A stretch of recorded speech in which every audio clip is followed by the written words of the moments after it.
Seluruh aliran sungai di Kabupaten Tanah Tidung bermuara di Sungai Sesayap. Sungai ini menjadi habitat yang ideal bagi buaya. Selain tersedianya sumber makanan, lokasi ini dipilih sebagai tempat berlindung yang nyaman. Akhir-akhir ini ada warga dari Kabupaten Tanah Tidung yang berselisih dengan buaya dan akhirnya jadi meresahkan warga lainnya.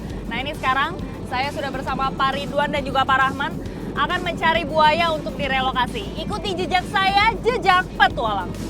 Saat mendengar keresahan warga, 2 orang pawang lokal yang saya temui memutuskan melakukan pencarian untuk dilakukan relokasi. Sarang buaya muara biasanya terlindung dari vegetasi, berupa semak belukar, pohon, atau tanaman merambat sehingga bisa melindungi mereka dari predator.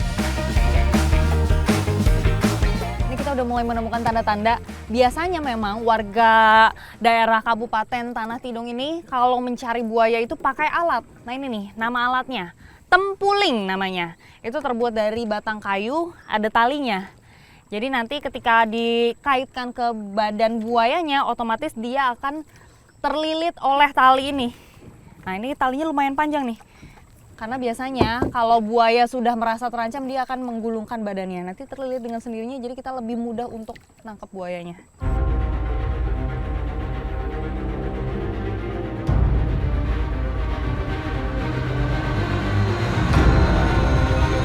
Wah ini targetnya ada di depan sana tuh, udah kelihatan.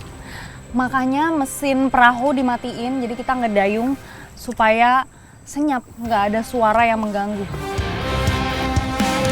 Ketika merasa terancam, mereka biasanya akan menyelam ke dasar perairan.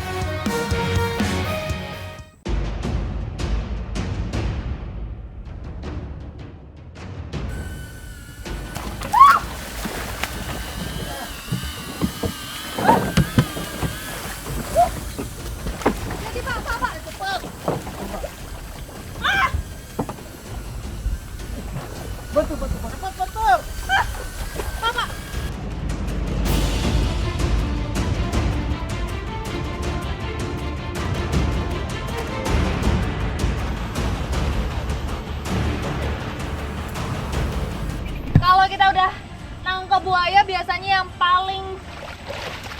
paling cepat nyerang itu bagian mulutnya, makanya mulutnya yang kita ikat terlebih dahulu. Rahang jadi salah satu senjata utama buaya. Giginya yang tajam dan bergerigi dirancang untuk menusuk dan merobek mangsa. Tak heran, kekuatan gigitannya menduduki posisi terkuat kedua di dunia setelah hiu putih raksasa. Ini kalau dilihat, ukuran buayanya itu panjangnya kurang lebih sekitar 2 meteran.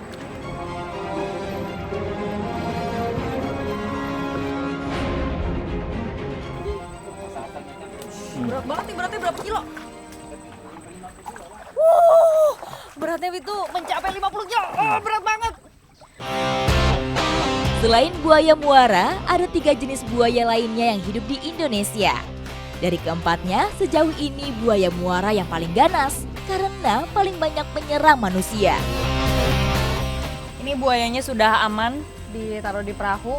Memang kadang-kadang dia itu suka mengelabuhi musuh dengan pergerakannya yang minim. Benar-benar diem aja kayak gini. Seolah-olah dia udah nggak berdaya ya Pak? Ya. Seolah nggak berdaya, padahal bisa tiba-tiba ngibas sana sini, bisa tiba-tiba menyerang juga. Nah ini supaya lebih aman, makanya buayanya mau direlokasi di tempat yang jauh dari pemukiman warga.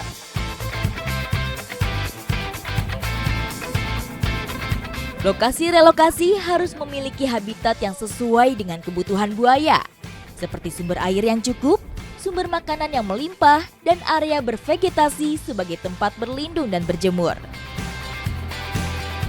Berjarak kurang lebih 20 km dari tempat penangkapan buaya, kami tiba di lokasi pelepas liaran. Ini udah lokasi yang benar-benar tepat karena pastinya jauh dari pemukiman warga. Jadi kita mau melepaskan buayanya di sini.